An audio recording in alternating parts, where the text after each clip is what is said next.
The life of Padmasambhava, the second Buddha, revered as the founder of Tibetan Buddhism. The story will be broken down into sections for easier reading. The Lotus-Born Master, the story of Padmasambhava. In the annals of Tibetan history, no figure looms larger than Guru Padmasambhava, the Lotus-Born.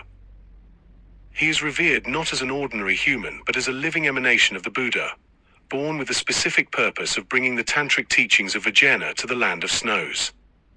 His life is a vibrant tapestry of legend and historical fact, a journey that began not in the conventional way but in a blaze of miraculous light. A miraculous birth and early royalty.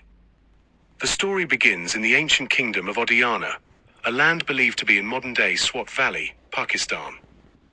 A wise king named Indrabhuti ruled here, a devout Buddhist who was sorrowful because his kingdom had no heir and was plagued by drought and famine. One day, while meditating, a radiant 8-year-old boy appeared miraculously in the center of a lotus flower floating on the Danakosha lake. The boy, bathed in light and speaking with the wisdom of the ages, was discovered by the king, who immediately recognized his divine nature. King Indrabhuti joyfully adopted the boy and named him Padmasambhava, the Lotus-Born. He was raised as a prince and excelled in all the royal arts, but his heart was not in worldly pursuits. He showed an immense capacity for spiritual understanding and a deep desire to benefit all beings. Eventually, he renounced his royal life to pursue a solitary path, a decision that would lead him on an extraordinary journey across the Indian subcontinent. Mastery of the Tantric Arts. Padmasambhava traveled far and wide, seeking knowledge from the greatest masters of his time. He studied with countless gurus and dakinis in a variety of sacred places, from the great universities of Nalanda to cremation grounds where he mastered the most profound tantric practices. He became a master of all the tantras, from the highest yogic teachings to the rituals for taming malevolent spirits. His spiritual power became legendary. It is said he could perform miracles effortlessly, walking through mountains, flying through the air, and transforming his body at will. While in India, he met his spiritual consort, the Princess Mandarava. Together, they achieved a level of spiritual realization that transcended the boundaries of life and death. Their profound practice led them to the sacred cave of Maratika in Nepal, where they were said to have attained the state of immortal life, or rainbow body, solidifying their spiritual power. The call to Tibet, taming the land of snows. While Padmasambhava was in India, a new and exciting era was beginning in Tibet. The great king Trisong Detsen, a zealous Buddhist, wanted to establish Buddhism as the state religion. However, his efforts were repeatedly thwarted by powerful local spirits, demigods, and demons who fiercely protected the indigenous Bon faith. They caused natural disasters, destroyed temples, and spread disease, causing the king's advisors to lose hope. Desperate, the king consulted with the Indian abbot, Shantarakshita, who advised him, "The land of Tibet is powerful and wild.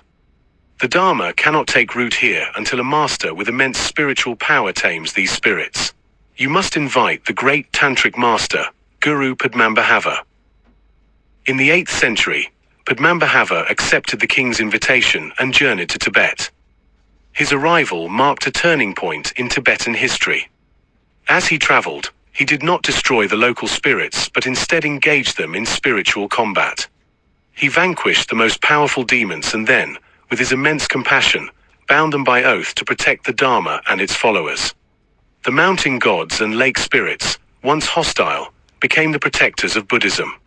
He transformed the spiritual landscape of Tibet, pacifying the chaotic energies of the land and making it a fertile ground for the Buddhist teachings. The founding of Sami Monastery and the Great Translation. With the spiritual forces of Tibet subdued, Padmasambhava and Shantarakshita were able to build the first Buddhist monastery in Tibet, Sami. The monastery was a unique marvel, designed to represent the cosmos with the main temple in the center, surrounded by temples representing the sun, moon, and continents. It became the central hub for the Great Translation Project, where Indian Buddhist texts were translated into Tibetan, laying the foundation for the vast body of Tibetan Buddhist literature. Padmasambhava taught his chief disciples, the 25 Jetsun, or sublime disciples, and King Trisong Detsen the most profound tantric teachings. He taught them how to transform their minds and attain enlightenment in a single lifetime. Before his time in Tibet ended, he knew that the teachings were so profound they could be misunderstood or misused. So, he and his consort Yeshe Tsogyal concealed these secret teachings in various forms, as scrolls, texts, and physical objects, and hid them in sacred places across Tibet. These are known as termars, or hidden treasures, to be discovered by future masters at the right time. His departure and lasting legacy. After many years of teaching and establishing the Dharma, Padmasambhava departed from Tibet. Legend says he did not die but rode on a magical horse or ray of light into the land of the Rakshas, where he continues to work for the benefit of all beings. His departure left a profound emptiness, but his legacy was secure. Padmasambhava is honored to this day as the second Buddha.